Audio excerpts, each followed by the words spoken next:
Assalamualaikum warahmatullahi wabarakatuh. Kembali lagi di channel Rafindra Herman. Nah, di video kali ini kita kedatangan motor Yamaha Mio G nih teman-teman. Nah, ini sini kendalanya yaitu nggak bisa diengkol ya, nggak bisa di starter juga nggak bisa. Jadi di starternya berat, di engkolnya juga keras nih teman-teman. Nih, tuh ya, di engkolnya keras, dinaikin orang satu aja nggak mau turun engkolnya itu. Nah, ini coba kita bongkar bagian blok dan headnya teman-teman. Ini kayaknya motor ini ngancing, soalnya kita buka bagian oli ya, kita buka tutup oli, olinya netes saja udah enggak, jadi nggak ada oli setetes pun gitu ya. Nah, motor ini nggak ada oli setetes pun, jadi kemungkinan ini jim ya teman-teman. Jadi pistonnya ngancing di bagian bloknya gitu. Nah, ini lagi kita bongkar. Nah, ini kita copot dulu untuk sentriknya teman-teman. Kita buka sentriknya dulu.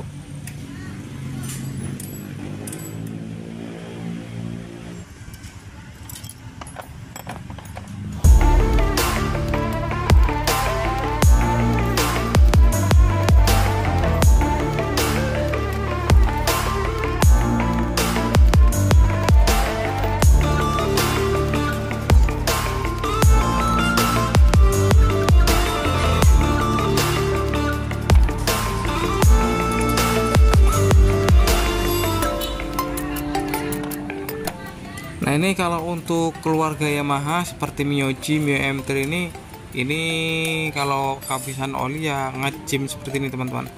Ini sebenarnya tadi masih, kalau menurut saya masih bisa diakalin ya teman-teman, masih bisa diputer dan bisa dihidupin dengan cara kita isi oli mesinnya dulu, lalu kita pancing kompresinya atau pancing oli, masukin oli dari lubang busi. Nah, biar piston itu terlumasi, lalu kita puter-puter dari askreknya teman-teman. Kita puter askreknya langsung biar dia muter, nanti pasti bisa hidup kembali.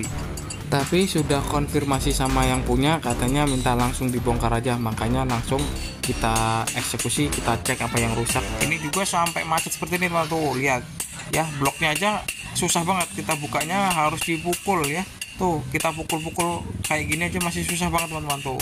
Nah, tuh, kita harus pukul-pukul terus sampai pistonnya itu keluar. Jadi piston ini macet di bagian blok ya, jadi ngancing gitu karena nggak ada pelumas sama sekali. Jadi pistonnya itu nempel di bagian bloknya. Nah, seperti ini. Tuh, kita pukul-pukul terus. Nah, baru dia keluar. Nah, kita cek. Nah, seperti ini teman-teman. Tuh. Nah, tuh kan, dia pistonnya itu macet di bagian yang ada garisnya itu. Nah, jadi macet ya, macet di bagian sini. Ini karena nggak ada pelumas sama sekali tuh. Nah, ini untungnya kalau untuk keluarga Yamaha ini pasti macetnya di bagian blok dengan pistonnya aja, tapi piston di bagian piston dengan stangnya dia pasti aman, nggak bakal macet. Kalau untuk keluarga Honda seperti Beat, pasti piston dengan stang sehernya macet ya. Kalau ini nggak macet teman-teman, kita pennya masih gampang keluarinnya. Kalau Beat ini udah payah banget, biasanya kita ganti dengan stangnya. Kalau misalkan dipukul seperti ini nggak keluar pennya, kita ganti dengan stangnya. Kalau untuk Yamaha Honda Beat ya, kalau Yamaha pasti aman. Jadi yang ngancing itu bagian piston sini aja nih tuh. Ini pistonnya juga masih bagus sih ya, masih ya nggak bagus sih, cuma kalau mau dihidupin bisa. Nah, kalau untuk Honda pasti macet di bagian pennya juga, tapi kalau Yamaha pasti aman. Kalau untuk Mio M3, Mio G seperti ini aman, pasti macetnya di bagian piston dengan bloknya aja seperti ini itu ya. Nah, jadi di sini kita ganti ya teman-teman, jadi nggak diakalin. Biasanya sebenarnya bloknya ini masih bisa diakalin ya. Ini kita pakai spare part asli semua teman-teman. Ini seal klep kita ganti, busi juga kita ganti, pepak kita ganti semua. Ini pistonnya, nah pistonnya pakai yang asli juga, kita pakai yang asli karena kalau pakai yang biasa kadang-kadang ngeter ya teman-teman. Nah, ini untuk bloknya ya, ini bloknya. Sebenarnya blok yang lama itu masih bisa diakalin, kalau ini cuma waktunya terlalu lama sih teman-teman. Kita harus bawa ke tukang bubut gitu ya, kita mondar-mondar, waktunya juga lama. Nah, ini bisa diakalin dengan cara dipuring teman-teman.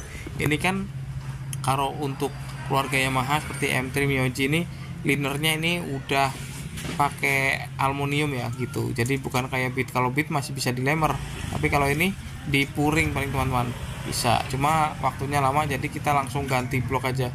Ini cuma kalau ganti blok seperti ini ya paling cuma 3 jam ya, 2 jam 3 jam sudah beres seperti ini.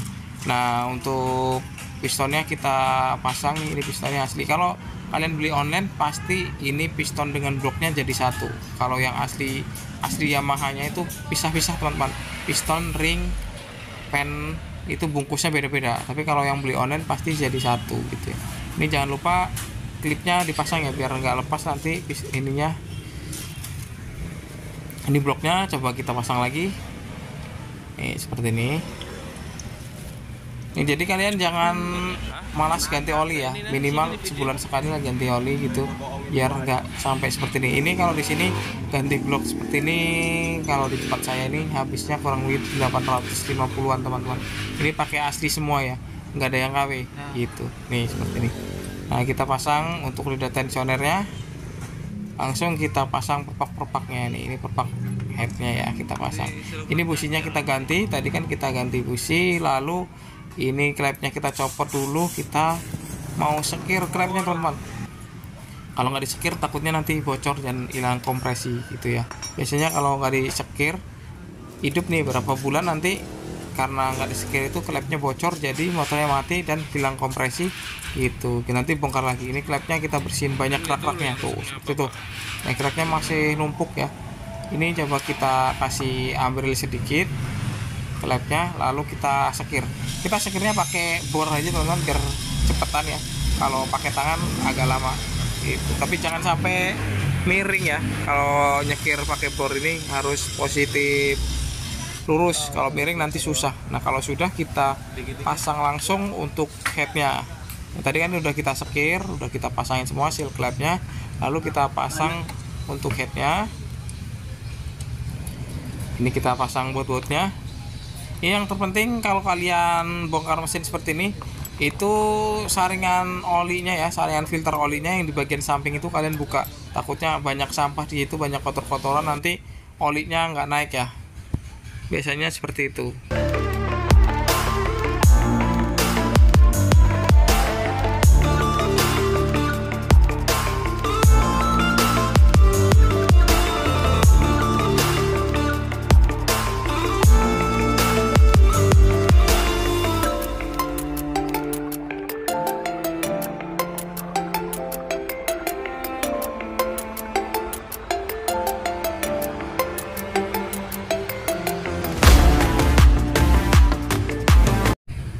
Nah ini sudah terpasang semua, kita pasang aki, kita tinggal tes olinya naik atau enggak. Nah mudah-mudahan naik ya.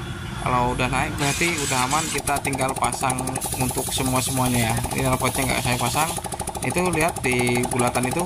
Nah itu olinya udah naik teman-teman, aman berarti ya. Oke.